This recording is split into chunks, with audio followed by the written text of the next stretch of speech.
Years had passed and still no answers. Why was a young woman's promising future suddenly and violently cut short? A frustrated family, desperate for answers, does everything they can to jumpstart the stalled investigation. Here's Josh Mankiewicz with the conclusion of The Dream House Mystery. February 2010, 2 years since Lindsay Buziak's murder. Her mother, Evelyn, who's declined Dateline's requests for an interview and maintained her silence in the media since the murder, made a public plea for information. Having Lindsay taken from us has been excruciatingly painful. Please call the police so that we can have closure for Lindsay's death. The family first offered a $100,000 reward, but with no arrest, the family has dropped that offer. Frustration among family and friends has been mounting. Do you think the police have done a good job? The little girl was murdered 2 years ago. Nobody's in jail. They haven't done a good job. Who would plan a hit on your daughter? God, I wish I knew that, Josh. I wish I could get my paws on them. For the Saanich police, the death of Lindsay Buziak has led down a frustrating series of blind alleys without motives or answers. To say that we're on the cusp of a breakthrough would be a lie. We desperately need some help. This is a highly unusual situation for us here in Canada to be pursuing this in as public a way as we are. And that speaks to, I think, our commitment, but also to some degree our desperation as we grasp for anything that we can use to bring these people to justice. Is the person behind this somebody Lindsay knows, or is the person behind this someone unknown to her? Someone she knows. Somebody, I think, very close to her. I agree.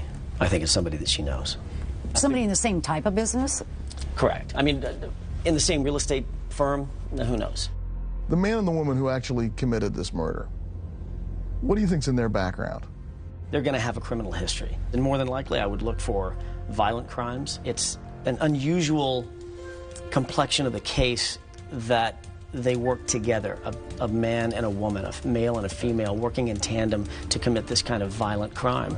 I also am not convinced that these were highly polished professionals. The way that the crime was committed itself, to me, shows a level of panic, shows a level of unsophistication. I'd call it planned, not necessarily professional, but planned. Planned, well planned.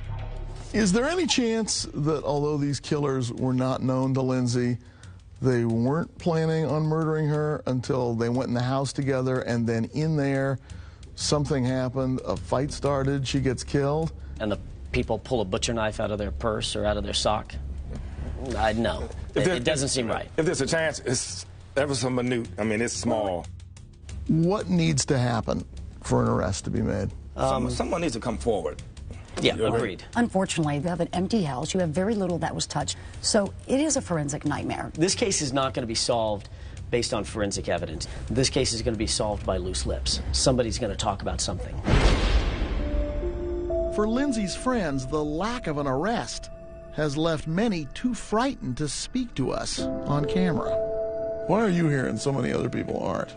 I can't live my life every day knowing that there's somebody out there that did this to her. I can't. It's not right. And it makes me sick that there's somebody out there that did this to my best friend. For Lindsay's boyfriend, there's a kind of numbness that won't go away.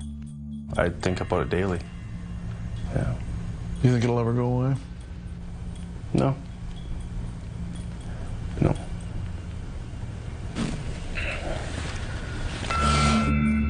And for Lindsay's father, there is determination bordering on obsession.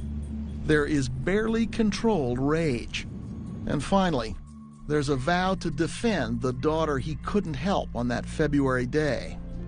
I'm not going to let her down, Josh. The only way I'm going to stop right now finding out who killed her is die myself. And I'll be dying trying. I guarantee you that. You're going to find out. I am going to find out. If it kills me.